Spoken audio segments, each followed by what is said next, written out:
तर आज आम्ही चाललेले आहोत आमच्या एका कार्यक्रमाला आणि तो कार्यक्रम आहे बॅक टू स्कूल, ज्याचे एवढ्या दिवस मी स्टेटस टाकत होते आणि तुम्ही लोक मला सारखे विचारत होता की हे काय आहे, काय आहे, काय करता तुम्ही. तर आज तो दिवस आलेला आहे आणि आज आम्ही त्या कार्यक्रमाला चाललेलो आहोत. तुम्ही नक्की बघत राहा पुढे आम्ही काय काय करणार आहेत. आता ही आमची फॅमिली, तर आम्ही हे सर्व लोक चाललेले आहोत.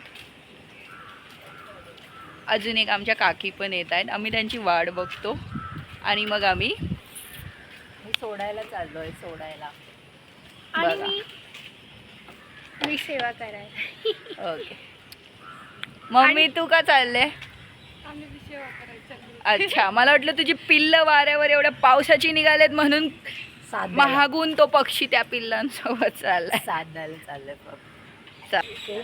काकी खाली या, तुम्ही उशीर करताय. मला पण घे. येतान जेव्हा काही अहो लवकर या, मला सोडायला बोलवलं यांनी. नाही, जाताना मीच गाडी चालवलं, ही फक्त घेऊन यायचं काम करणार आहे. गाडी घ्यायला बोलवलंय तिला.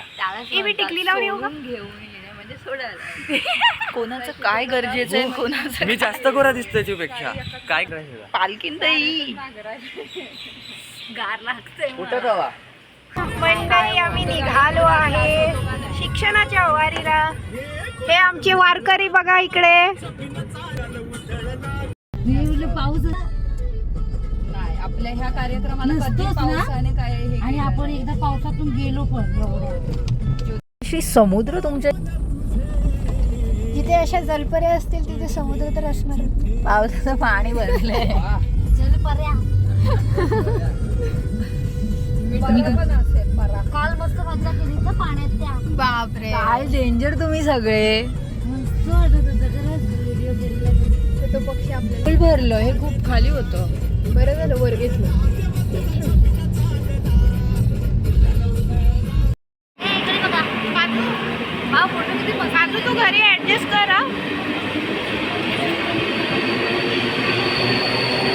तर आम्ही अंधेरीला पोचलो आणि अंधेरीवरून आम्ही CSTची ट्रेन पकडणार आहेत कॉटन ग्रीनसाठी.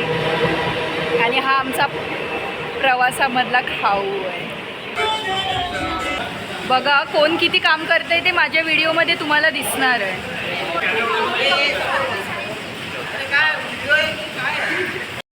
हे आमची पुण्यावरून आलेली मंडळी आहे. बघा मंडळी, कोण काम करतंय ते तुम्हाला दिसतंय. याच्यातून समजतंय कोण काम करतंय.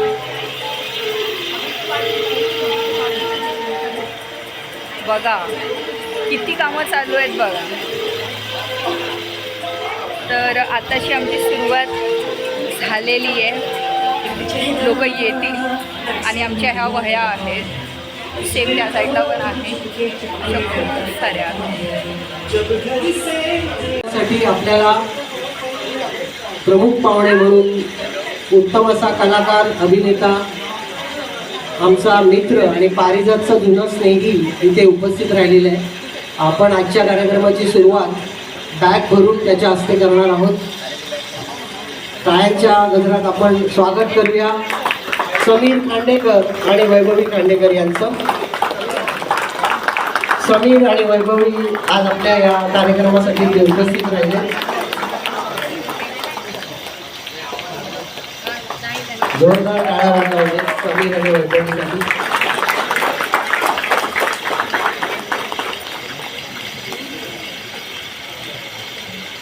जसं मी म्हणलं, समीरला तुम्ही ओळखत असालच. वेगवेगळ्या सिरियल, सिनेमा, TV सिरीज सगळ्या माध्यमातून तुम्ही त्याला ओळखत असालच. त्याही अगोदरची त्याची ओळख जी तो प्राणपणाने जगतो ते म्हणजे लालबागचा मुलगा. आणि ती ओळख त्याने कायम ठेवलेली आहे. पारिजातची त्याचा स्नेह अत्यंत जुना आहे. म्हणजे अगदी 12-13 वर्षापूर्वी आम्ही पहिल्यांदा लालबाग ते दादर अशी ग्रंथदिंडी काढली होती. त्या ग्रंथदिंडीमध्ये सुद्धा समीर सामील होता. असा समीर आता त्याच्या वेगवेगळ्या कलेच्या माध्यमातून आपण आत्ता म्हणतोय किंवा पारिजात परिवार आत्ता म्हणतोय, जो ग्रुप आपण बनवला होता. नमस्कार. एक ओळख करून द्यायची राहिली की या शाळेचा माजी विद्यार्थी आहे मी. आणि पहिला परफॉर्मन्स याच मंचावर असाच माईक घेऊन केला होता नित्यानंद बालमंदिरच्या या सभागृहात. आणि मला असं वाटतं की ही माझी पहिली आणि आवडती ओळख आहे. आणि आज स्वप्नील आणि पारिजात या सगळ्या परिवारानं याच जागी पुन्हा बोलवलं. आणि पावसाळ्याच्या म्हणजे पाऊस सुरू झालेला असताना जूनमध्ये मला दप्तर भरण्याचा जो काहीतरी एक पुन्हा एक अनुभव देत आहे मला, त्याकरता मी तुमचं खरंच ऋणी राहीन. आणि खूप गोड आठवण आहे. मी मगाशी पण माझ्या मुलीला म्हटलं की ही म्हणाले की कुठे चाललीस बाबा, म्हणजे बाबाच्या शाळेत चाललो होता. सो हे खूप इमोशनल हे. आणि अर्थात म्हणजे पारिजात संस्थेविषयी मी आपण सगळेच जाणतो, पण मला वाटतं 7-8 वर्ष स्वप्नील किती खूप अनेक वर्ष 15 वर्षाचा हा सगळा अविरत प्रवास आहे. आणि मला आठवतंय त्या ग्रंथदिंडीमध्ये माझा असा एक फोटो आहे, निखिल राणे गातोय. मला आपलं हे जे कार्य आहे किंवा हे ज्या कमिटमेंटने आपण सगळी कामं करतोय म्हणजे खरंच म्हणजे हॅट्स ऑफ आहे. म्हणजे हे शब्द खूपच मोठट वाटेल, पण आता मगाशी मी शाळांचा नंबर्स बघितले आणि विद्यार्थ्यांची संख्या हे ह्याने वाढत चालले ना, मला वाटतं हे झपाटले पण हे व्यसन आहे. आणि असं व्यसन सगळ्यांना जडो अशी म्हणजे माझ्या सकट. आणि बऱ्याचदा आपले मेसेजेस येत असतात, थोडंसं खजी लावून सांगेल की त्यामध्ये सक्रिय सहभाग घेता येत नाही, पण मला जाणीव आहे पूर्ण की आपण काय असे कार्य करत आहात. आणि मी वेळोवेळी सांगत पण असतो की अरे असं एक काम चाललंय जिकडे, किंवा आता स्वप्नील पण इतर दीपक पवार सरांच्या इतर आपण मध्ये पुढे पुढे भेटलो होतो तेव्हा पण तिकडचा जो वर्ग असतो त्यालाही माहिती असतं की रे हा स्वप्नील पात्रे हा तिकडचा एक प्रतिनिधी आहे, त्यांचं एक वेगळं पॅरलल काम चाललंय. सो हे काम पोहोचतंय आणि ते पोहोचायलाच हवं. त्याबद्दल आभार मानणं चुकीचं, कारण हे तुम्ही सगळे कर्तव्यच म्हणतात.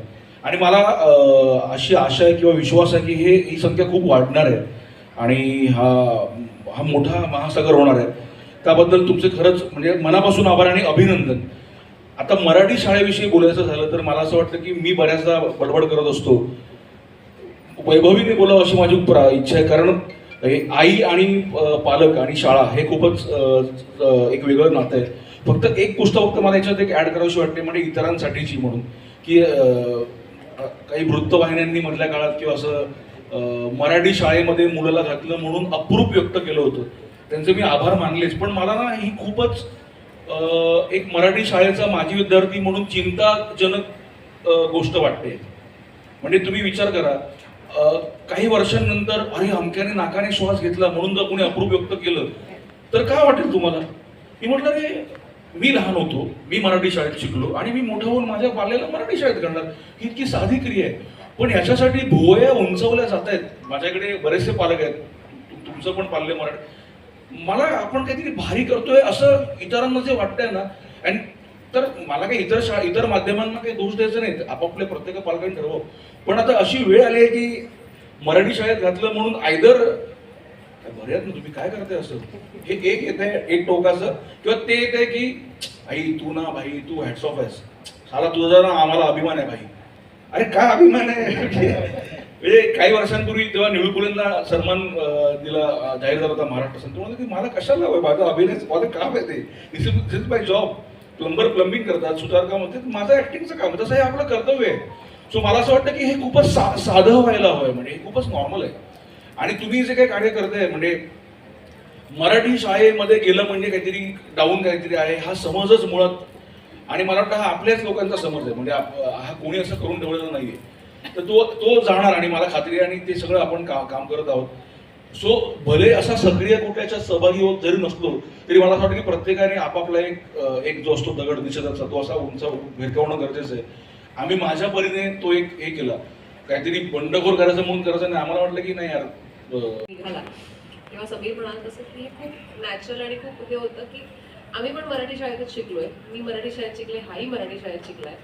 मी हेही म्हणेन की तेव्हाच्या काळात जसं होतं की ही शाळा चांगली, ही मराठी शाळांमध्येच म्हणते मी ही होती किंवा काय, तशी माझी शाळा अशी काही खूप नावाजलेली अशी पण नव्हती.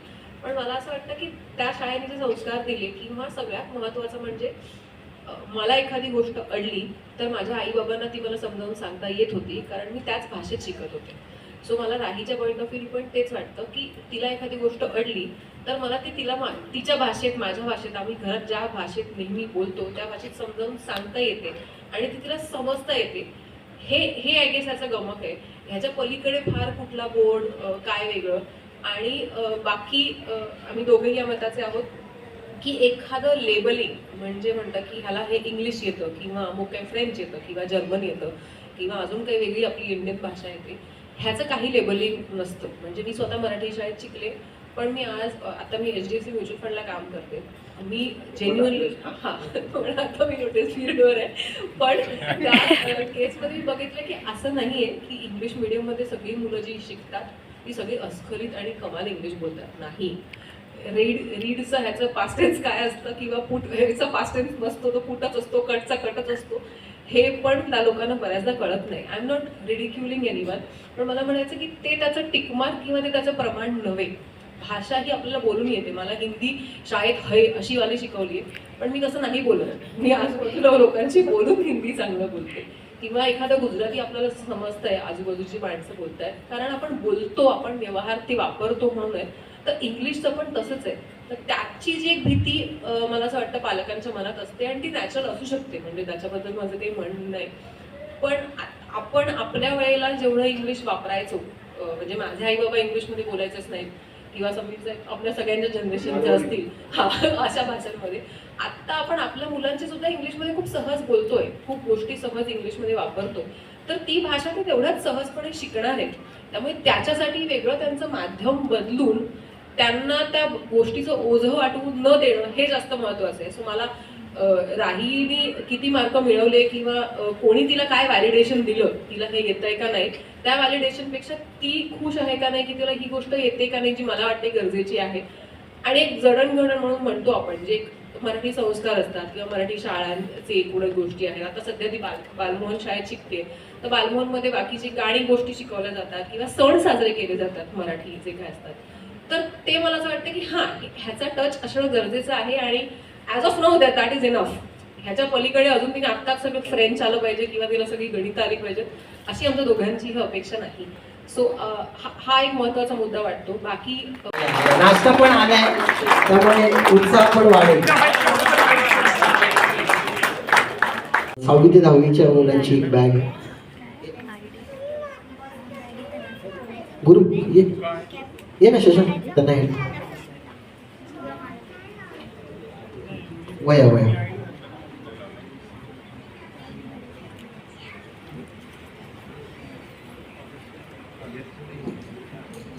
जोरदार टाळ्या होत राहू दे. पहिली बॅग आजच्या उपक्रमांची भेटली जाते. दिवसभर आपल्याला 2,500 बॅग्स भरायचे आहेत, त्यामुळे उत्साह जोरात असू द्या, तो टाळ्यांनी करू द्या.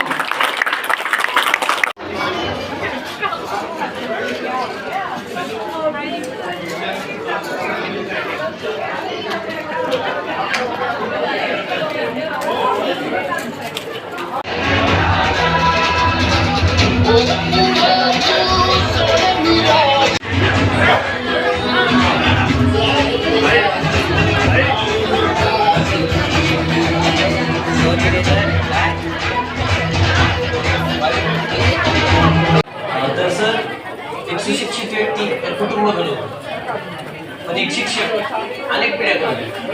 म्हणून मला शिक्षक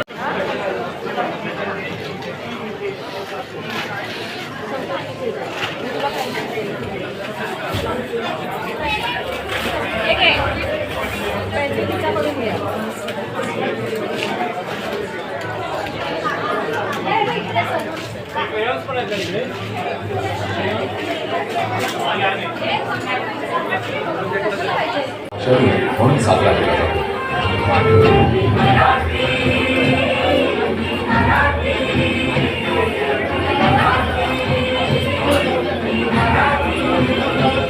मराठी भाषेचा विकास आपल्या खालीचा वाटा असावा या उद्देशाने संस्था मराठी भाषा दिवस मोठ्या प्रमाणावर साजरा करते. पुस्तक दिंडी, शोभायात्रा, पथनाट्य, देखावे या माध्यमातून एकूणच मराठी भाषेच्या प्रसाराचे आणि संवर्धनाचं कार्य करण्याचा आमचा प्रयत्न आहे. यामध्ये समाजातील बरेचसे नामवंत आणि प्रतिष्ठित मोठ्या उत्साहानं भाग घेत असतात.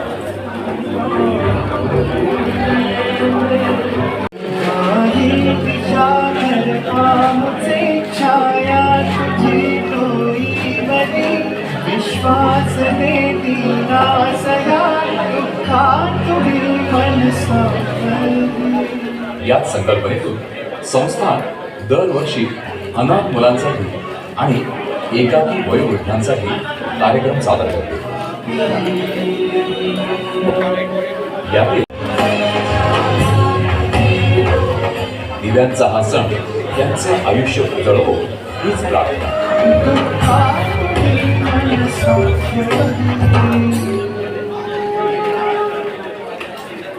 रंगभूमी दिन.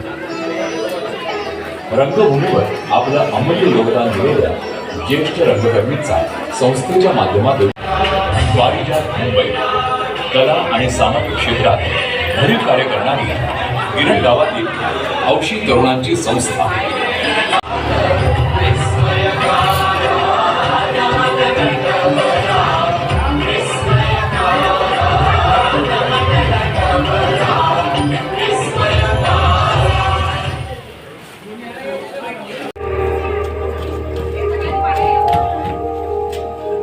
ती निघाली आहे तिच्या वाटेने. वाट सोपी नव्हतीच कधी. कधी शेणाने, कधी अपमानाने, तर कधी समाजाच्या दबावाने. वाट बदल असा कलका कायम होता तिच्या सोबत.